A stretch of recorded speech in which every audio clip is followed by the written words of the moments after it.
Zo district yankole netujja kumuwerekera ku lunaku ogw'okubiri. Kawe yabulankanyiza sente z'emiruka gamumyuse obukadde obusoba mu 200 tebulabikako. 286 million which has been misused. Abasawo balagajjalidde omukazi ow'olubuto ne luvaamu omu aboggoledde omumyuka wa RDC ng'akonkona oluggi gy'abadde yeebase.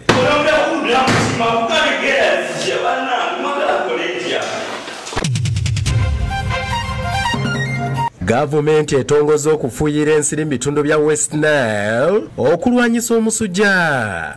Prevalence for malaria is at 9%, but in the West Nile region is at 22%.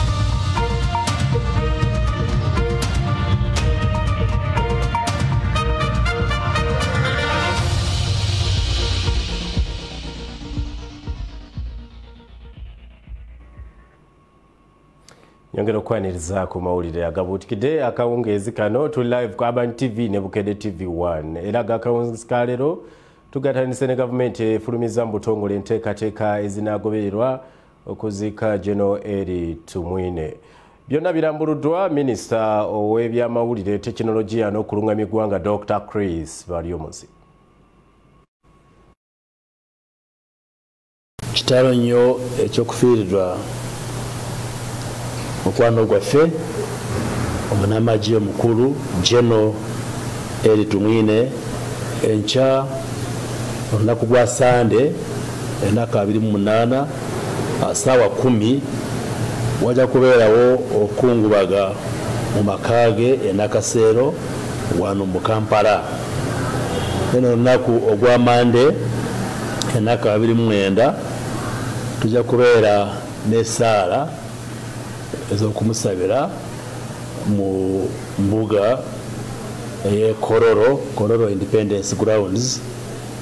Kati essaala zigenda kutandika ssaawa 4 ez'okumakya ate abantu tubasaba nti ssaawa 2 babeere batudde. Naye abo abakebeddwa ekirwadde kya COVID be bagenda kutuula mu tents, abalala ba public bajja kutuula mu entebe eza pavilion eza waggulu. Kati President wa Uganda ate Commander in Chief w'amagye ga Uganda w'ekitiibwa Yoweri Museveni yagenda kubeera Chief Mourner. Kati olumala essaala e Kololo omubiri gwa General Tumwine tujja kugutwala mu makaage ag'e Kazo mu kyalo ekyagwa ebikoma Kazo district eyankole netujja kumuwerekera ku lunaku ogw'okubiri. Okay, enteekateeka ezo tugenda kuba twongera ozirambulira mu mawulire gaffe agaddako ku ssaawa 4 ne ku ssaawa 3 ku Urban TV. Bwe twongerayo poliisi ekutte n'eggalira yali akulira abakozi ba gavumenti e Kabale ne bannabalala basatu lwa kubulankanya nsimbi ez'emiruka eziwerera ddala obukadde 289. Edmond Ntimba eyalikawo w'ekibale yakwatiddwa ne bannabalala basatu olw'ebigambibwa nti babulankanya ensimbi za Parish Development Model obukadde 289. Abalala abakwatiddwa ye Christopher Namara akola nga CDO ne Beda Mwebesa saako Boaz Kakoro ow'ebyenteekateeka mu disitulikiti. Ntimba mu nkyukakyuka ezaakolebwa President Museveni gye buvuddeko yagibwa mu disitulikiti y'ekibale n'atwalibwa emitoomo omwezi oguwedde. Abalala okuli Erasmus Natumanya ne Julius Mujuni akulira ebyensimbi ku district bo Mbaduseda bano okukwatibwa kidiridde okulemererwa okunnyonnyola ku nsimbi zino oluvannyuma lw'abakola ku nteekateeka y'emiruka okubagwako obugwe nga bakulembeddwa Jovelyn Kalisa Kyomukama amyuka omukwanaganya w'enteekateeka eno mu ministry ya gavumenti z'ebitundu. The implementation of PDM. The unfortunate part of it, the technical people in the district had misused the funds, especially the money, the parish revolving fund, which is meant to be on the circle accounts to benefit the people. Sente zino ze zimu ku bukadde ebikumi 400 ezaaweerezebwa mu mwezi ogwokubiri. Ngati 286 million, which has been misused, not put to the right use. Ntimba ne Mwebesa beewozezaako mu ngeri etamatiza nti sente ezimu baazigulamu amafuta balabiddwako nga bakuba amasimu ag'okumukomo okutuusa lwe bategeezezza nga bwe batasobola kuzza sente zino mu bwangu.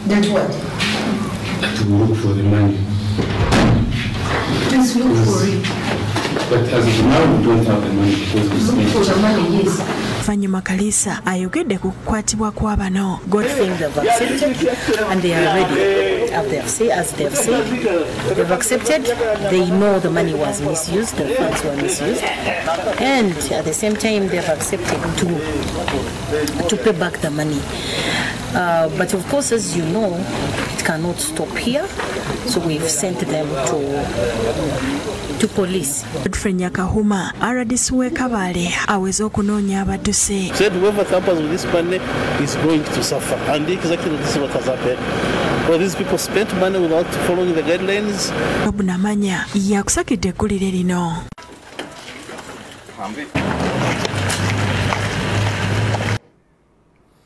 Mwatayongerayo amyuka RDC we Bukoma Nsimbi Fred Kalemwa Parks alagidde abasawo ku ddwaliro lya Butenga Health Center for abalagajjalidde omukazi ow'olubuto ne lutuuka n'okuvaamu ogenda ku poliisi okola statement. Omusasi waffe alina ebisingawo ku nsonga eyo. Omukyalo ow'olubuto Nowera Rukiza neba Christopher Mugomya be bazaalidde abasawo ku ddwaliro lya Butenga Health Center 4 ebitukula makayi byazaalira ensiko ng'abalumiriza okumulagajjalira oluvannyuma lw'okufuna obulumi mu kiro. N'omugongo nga bimbimanyi twatuuse wano ne tugamba oli n'agamba sirina ddagala oba mugende oba mucanca mutye. Mugumi alambuludde engeri omusawo Hawa Namulugo gye yabayisizaamu nga kyaviiriddeko n'omukyala okuvaamu olubuto. Nzudde ng'empeke siziraba nagenza okutuukayo ng'omukyala gwe nalese wabweru bambi kabalaza nga atambula agamba nti agenda kufuka olubuto kyenkakasa nti lwaviiriddemu wali. Rukiza naye alumiriza omusawo okumubadala nga bw'amutegeeza nga bwe yabadde agenda okumukyafuwaza. Natuuseemu tonsemberera agenda kunsigwa musaayi nemugamba nkolaako ndi bubi sirina kyenkukoze. Amyuka RDC we Bukoma Nsimbi Parks Kalema alagidde abasawo ku ddwaliro lino okugenda ku poliisi bennyonnyoleko ku bibwogeddwako. So njagala okukakasa bana Bukoma Nsimbi nti bino byakomye era mugenda kufuna obujjanjabi bwammwe obwereere buli muntu yenna abadde akwata akasente obudde bwe bwaweddeko kabujja mujjuutuka. Kizuuliddwa ng'abasawo okuli Betty Nannyonjo ababadde balina okukola ekiro bwe bakomye okuwandiika obuwandiisi mu kitabo olwo ne badda mu maka gaabwe. Kino nno kitegeeza nti abasawo baffe batubba balya sente z'omumusolo bafuna omusaala gwe batakoleredde. Mu kifo abalwadde we batuukira asanze akolawo Elisha Mugumbye ng'agenze kwebaka era akonkonye mukonkone ng'asoose kugaana kuggulawo. RDC alemeddeko nga bw'alina omulwadde omuyi ng'omusawo bw'amuboggolera nti awummuddeko.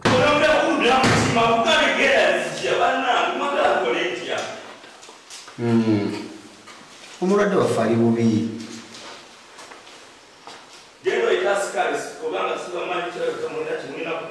Kyokka bw'alemeddeko mu kukonkona akizudde nga mukama we yabadde ku luggi. Omusawo yeewozezzaako nga naye bw'ali omulwadde w'omutima era ng'atuuse n'okufukamira ng'asaba ekisonyiwo. Omutima guwonye nkwata kwa RDC ate ekirala omuntu azze nakonaku naye n'omuntu omutima gukolaki.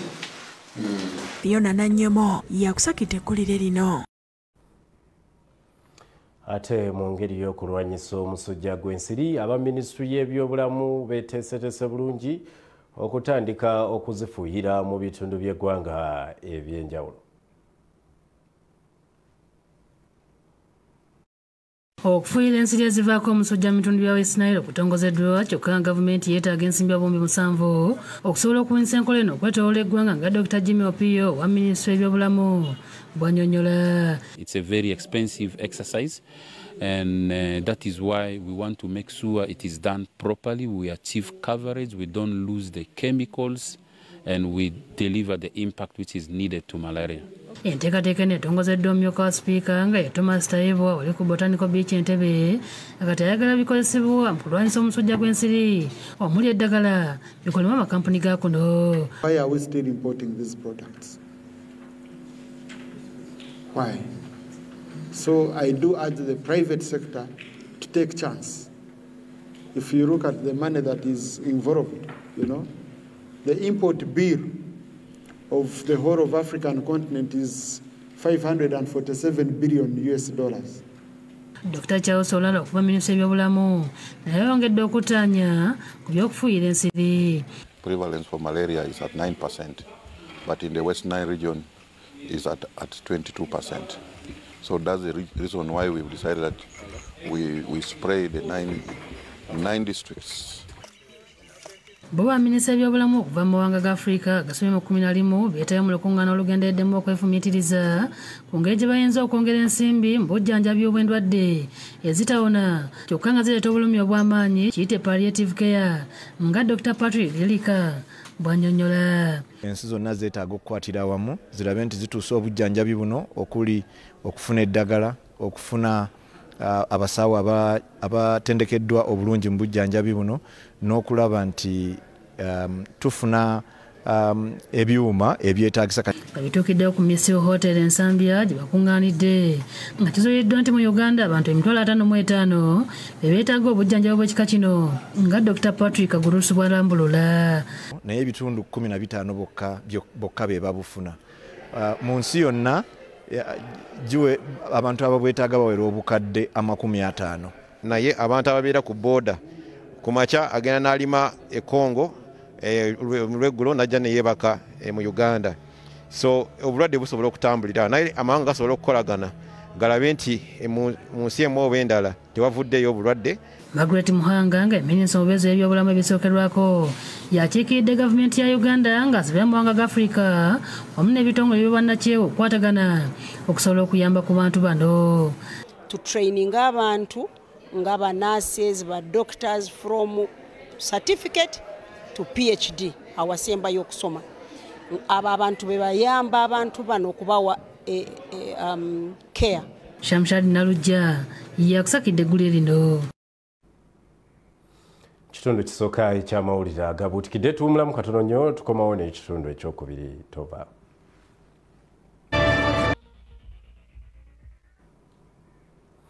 Ochalaba Bukedde TV ne Aban TV mawulire Agabuutikidde. Minisita omubeezi w'ebyemizannyo Peter Ogwa ng'akubiriza abayizi okubeera abakoze ennyo okwate bagatteko obuyiiya basobola okubeera abawanguzi mu nsi eno. Tulina ebisingawo ku nsonga eyo. Peter Ogwanga minisita omubeezi w'ebyenjigiriza n'emizannyo okusaba abayizi okubeera abayiiya abadde ku matikkira g'ettendekero lya Labour College of East Africa e Namuwongo wakuguse amasomo ag'ebyemikono. What is important in life is determination. Please, fellow graduates, you today graduating, don't despise work.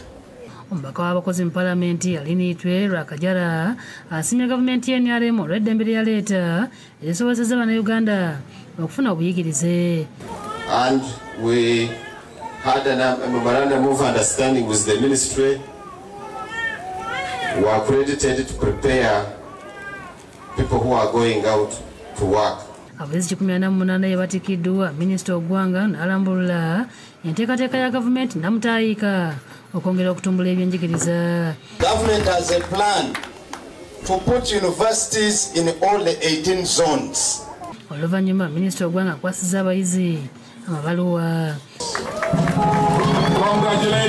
N'abayizi 51 abasomya obusawo ku ttendekero lya Bugonji College of Nursing and Midwifery mu disitulikiti y'e Shema batikiddwa ku mukolo okoleddwa Professor Ephraim Kamuntu akiikiridde President Museveni Professor Kamuntu yeebazizza abazadde olw'okulafuubanira okuweerera abaana n'abasaba obutakomaawo. Share with you parents, it's great.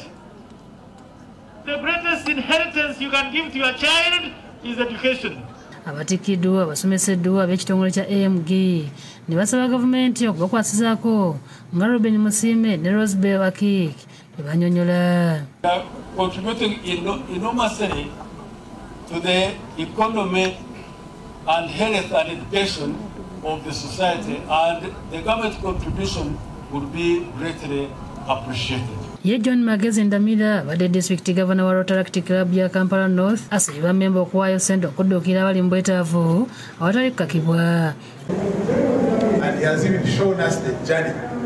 If you are scared that $1,000 is too much, you see the journey since 2019. Ayogedde ku mukolo gw'okuyingiza kampuni 18 mu Rotaract zibeegaseeko okutuukiriza obuvunaanyizibwa okuyamba abantu abali mu bwetaavu nga kibiina kino kirimu bavubuka okusingira ddala ab'amasomero. Omukolo gw'okubayingiza gubadde ku Hotel Triangle mu Kampala nga gwetabyeko ne Munnalotale Frank Nigel Othembi akulira ettendekero lya bannamateeka erya Road Development Center. This pin we are giving you signifies that you are part of the larger family of Rotary and Rotaract.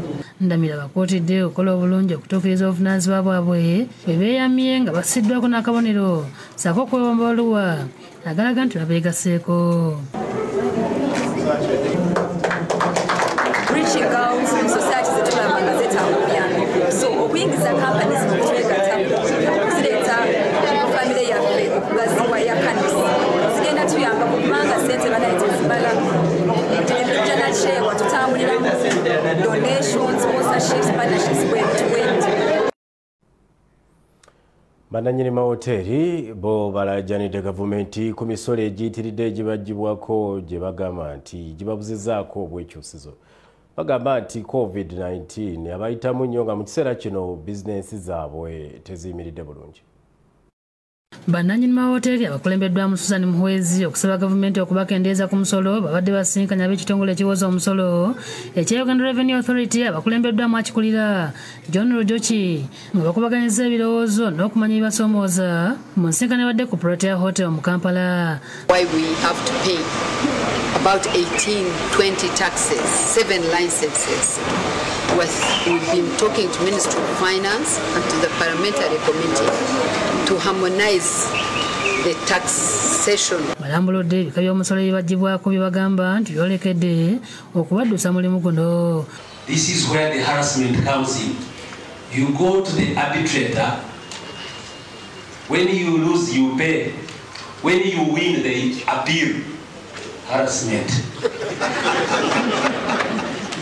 This is wrong. Many hotels were hit hard. Many closed. And some have not even opened yet. Kojo kyategeeza nga bagenda okusaba emmeeza ey'enjawulo eri abali mu mulimu gwa hoteeri n'ebyobulambuzi okulaba nga bayambibwa. We also create a working committee of all the key stakeholders, meaning the Hotel Owners Association, the Uganda Revenue Authority, the Ministry of Finance, so that together we can agree on how to expedite some of the action points that we've agreed on here. Era balabudde ku bikolwa by'okuwa abakozi b'ekitongole enguzi. Ate mu kaweefube okutumbula ebyobulimi n'obulunzi naddala mulimu gw'amata gavumenti ng'eyita mu kitongole ekya Ddala Development Authority ne IFA International bawadde abalunzi b'ente bikozesebwa omuli kkaani omutambulizi bw'amata n'ebyuma ebisala omuddo. Akulira eby'ekikugu mu DAA Kakankiza Samson bw'abadde akwasa abalimi n'abalunzi ebintu bino ewandege yagambye nti bakoze ekisoboka okutumbula omutindo gw'amata mu ggwanga.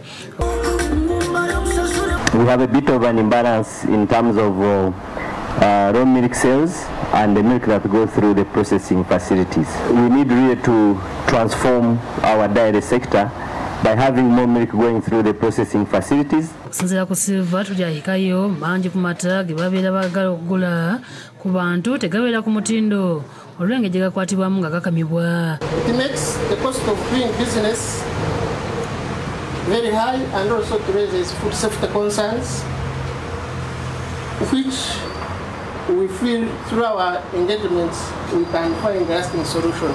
John Senyonga akikiridde akulira haifa mu ggwanga agamba nti ebintu bino biweereddwa ebibiina by'abalimi era nga biteereddwako obukwakulizo. Ekimu ku bukwakulizo obwo mugenda kubeera na akawunti emanaginga fandi eno. Mulina okusayininga obukwakulizo obwo ate tujja kuba tubirondoola mujja kuba muturipootingira. Jovan Kibirige ne Ismail Nsubuga bakusakidde eggulire lino. Ensonga z'amata nga tukyazimya amazzi abaddukanya kampuni za insuwa wano mu ggwanga bakkanyiza Kimunga Nkuyege oba basizza Kimunga Nkuyege essira okulisa kusomesa abantu naddala abali mu bizinesi ezalejjalejja ku nkola za insuwa oluvannyuma lw'okunoonyereza okwakoleddwa Yunivasite y'ebyobusuubuzi eya MUPS ne kizuulibwa nti abantu nga bano abakola obulimu obutonotono ebya insuwa tebabimanyiddeeko ddala. Banji ku bannayuganda bw'obuuza ebikwata ku kampuni za insuwa ekisooka okubabeera ku mimwa kiba kimu nti sirina ganziba ssente zange nga n'abandi nti obukwakulizo bwasukka ate abalala nti siteeka ssente mu bintu bye sitegeera. Okunoonyereza okwakoleddwa ab'ettendekero ery'obusuubuzi erya MUBS Nakawa kwalaze nti banji ku bantu abakola emirimu egyalejjalejja tebeetanidde nnyo bya insuwa nga kiva ku butamanya era byonna babituukiddeko ku Fairway Hotel mu Kampala. Obusobozi omanyi insurance oba olina okusasula esse kakati abantu sente ezo bazirina. Ekyokusatu abantu balinamu okukkiriza nti ddala insurance bwe naagula poliisi yange ne insurance eneesasula nga nfunye ekizibu. Kizuuliddwa era nti bangi ku bakola emirimu gino baze bafiirizibwa olw'omuliro ogukwata obutale n'ebirala kyokka mpaawo abaliyirira nga Latima Mukasa akulira ekitongole ekitaba ebibiina bya insuwa mu ggwanga awabudde bakkaanye ne ku bisale okwanguyiza bannansi okutegeera ebya insuwa. Ebyobusuubuzi byonna ne bitutumuka mu muliro ne biggwawo. Enkya atandikirawa Kabeka singa oluusi aba alina ne looni mu bbanka. Joseph Luto akulira financial sector deepening naye asibiridde abayinsuwa entanda. Tukyalina omulimu mulenge nnyo okulaba nti omuntu wa bulijjo tumumanyisa okutegeera insurance gyemuyamba n'okutegeera insurance engeri gy'ekola. Bo ab'ekitongole kya Private Sector Foundation mu project ya electronic governance bongedde okubangula abantu ku ngeri y'okufunamu tendo okuva mu gavumenti nga bayita ku mutimbagano. Okubangulwa kuno kati kukolebwa ku mutendera gwa region nga abamasekati bakunganira ku Uganda Institute of Communications Technology Nakawa. Job Kija ku PSFU ayogedde ku kusoomozebwa kwe basanga omuli obuseere bwa intaneti n'ebyuma ebyetaagisa. Babeere nga bakendeeza omuwendo gwa internet omusolo gugibwako ba ku Airtel, MTN, buli omu abeere nga asobola okubeera nga agula data. Bw'oyogerako n'abantu abanita bakugamba nti buli kitundu ekiri mu Uganda kati kirina internet. Kati ne kiba nti ekirina okukolebwa kati kwe kubeera nga abantu balina okuyiga okozesa internet eyo era n'okufunayo gadgets. Wolabira bino ng'ebitongole bya gavumenti ebisukka mu 30 bimaze okwegatta ku nkola eno nga kisuubirwa nti mu myaka 3 tewali kitongole kijja kukkirizibwa kugaba ttenda yonna nga tekiyise ku mukoto guno. Dennis Jowe yakusakidde eggulire lino. Gavumenti esabiddwa okuyambako abazirwanako abakolera mu mawanga nga Iraq ne Afghanistan okulaba nga bafuna ensimbi zaabwe okuva mu kitongole ekya United States. Omusasi waffe alina ebikira ku nsonga zino. Abazirwanako bano abakulembeddwa ssentebe w'ekibiina ki Special Returnees Association Uganda Musinguzi Victor Bagowabo basinzidde ku ofiisi zaabwe ku Salaama ne basaba gavumenti okubayambako okulaba nga bafuna ensimbi zaabwe. Musinguzi ayogedde engeri ensimbi zino gye bazikolereramu. The members who were not paid according to the agreed terms of employment, because according to the letter of authorization and the contract that we signed, we were supposed to we are entitled for a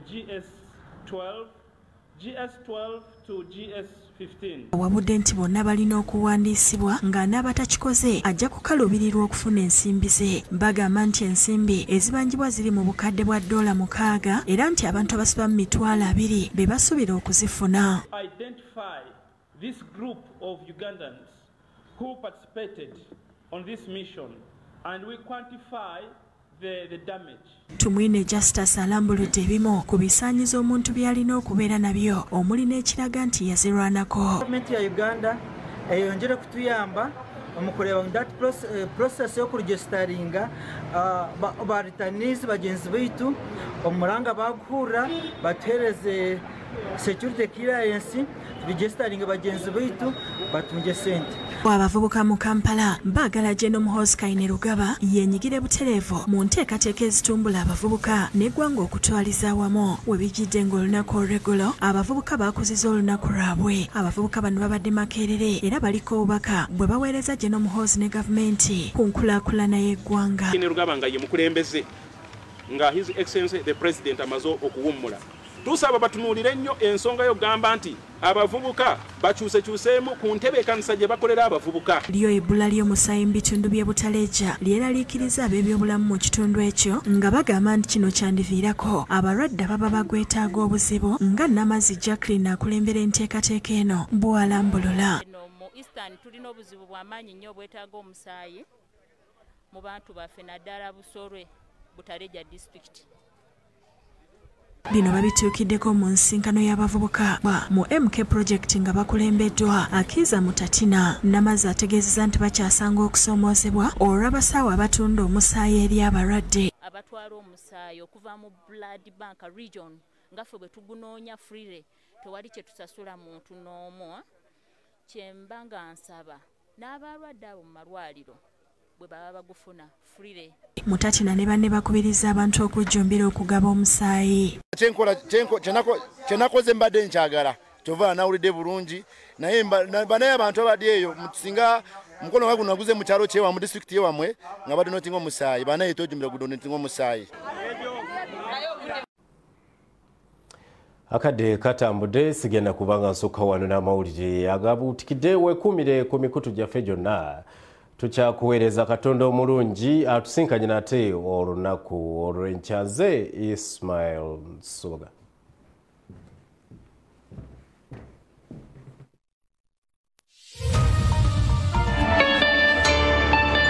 We bring you